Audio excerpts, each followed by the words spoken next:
పాలు అమ్మేవాడు ఇల్లులు తిరగాలి, సారాయి అమ్మేవాడి దగ్గరికే అందరూ వెళతారు. పాలల్లో నీళ్లు కలిపినావా అని అడుగుతారు, ఖరీదైన సారాయిలో నీళ్లు కలిపి తాగుతారు. పెళ్లి ఊరేగింపులో బంధుమిత్రులు ముందు, వరుడు వెనకాల. శవయాత్రలో శవము ముందు, బంధుమిత్రులు వెనకాల. శవాన్ని ముట్టినందుకు స్నానం చేస్తారు. మూగజీవులను చంపి భుజిస్తారు. కొవ్వొత్తులను వెలిగించి చనిపోయిన వారిని గుర్తు చేసుకుంటారు. కొవ్వొత్తులను ఆర్పి జన్మదినాన్ని ఆచరిస్తారు. హే మానవా, పుట్టినప్పుడు జాతకము, మధ్యలో నాటకము, చావగానే సూతకము, అయినా ఆగదు జనుల మధ్య కౌతుకము. కష్టమొస్తే భగవంతుని కొలుస్తావు, ఆయన నీకు రాబోయే కష్టాన్ని ఆపడు. నిత్యం స్మరిస్తే కొండంత కష్టాన్ని గోరంత చేసి సులువుగా దాటే శక్తి నీకిస్తాడు. కష్టాలు కుంభవృష్టిలా నిన్ను ముంచేస్తే నీకు గొడుగు పట్టి కాపాడతాడు, గుర్తుంచుకో. కొబ్బరి చెట్టు పెరిగే కొద్దీ పాత మట్టలు రాలిపోతాయి. జ్ఞానం కలిగే కొద్దీ తన పర భేదాలు తొలగిపోతాయి. పుండు మానితే పొలుసు అదే పోతుంది. పుండు మానకుండానే పొలుసు పీకేస్తే పుండు తీవ్రమై రక్తం కారుతుంది. జ్ఞానసిద్ధి అంచెలంచెలుగా కలగాలి, ఆత్రపడితే లాభం లేదు.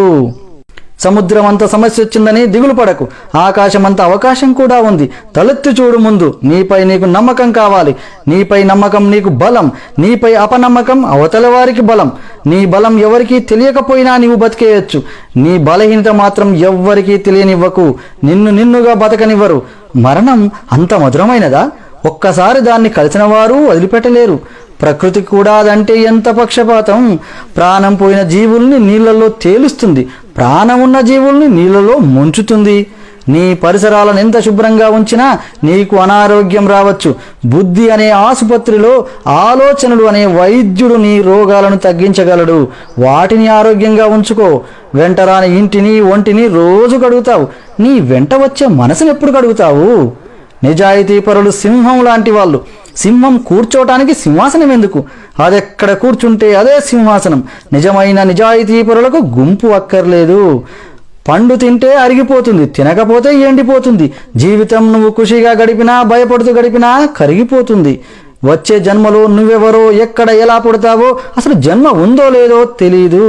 నువ్వు నా వాళ్ళు అనుకుంటుంటే వాళ్ళు తర్వాత వాళ్ళ కోసమే బతుకుతారు. నీకంటూ ఎవరు ఉండరు, ఏమీ మిగలదు. అర్థం చేసుకుంటే పుట్టిన దగ్గర నుంచి పోయేందుకే మన ప్రయాణం. ఈ మాత్రం దానికి పుట్టడం ఎందుకో తెలియదు. తెలుసుకోవటంలోనే ఉంది కిటికంతా. అందుకే ఈ జీవితం అంతా. మరణం దగ్గర పడితేనే మహాసత్యాలు బోధపడతాయి. పని చేయడానికి పని మనిషి దొరుకుతుంది, వంట చేయడానికి వంట వాళ్ళు దొరుకుతారు. రోగం వస్తే నీ బదులు భరించడానికి ఎవరూ దొరకరు. వస్తువు పోతే దొరకచ్చు, జీవితం పోతే మళ్ళీ దొరకదు. తెరపడే రోజు ఏం తెలిసినా ప్రయోజనం ఏంటి? పక్కన ఎంతమంది ఉన్నా, ఎంత సంపద ఉన్నా ఏంటి? 40 లక్షల కారైనా, 4000 సైకిల్ అయినా రోడ్డు ఒకటే. 10 అంతస్తుల మేడైనా, పూరి గుడిసైనా వదిలేసే పోవాలి. రైల్ జనరల్ బోగీలో వెళ్ళినా, ఫస్ట్ క్లాస్లో ప్రయాణించినా స్టేషన్ రాగానే ఒకేసారి దిగిపోతారు. కళ్ళతో ఈ జగత్తును చూస్తే కనిపించేవి కేవలం దృశ్యాలే.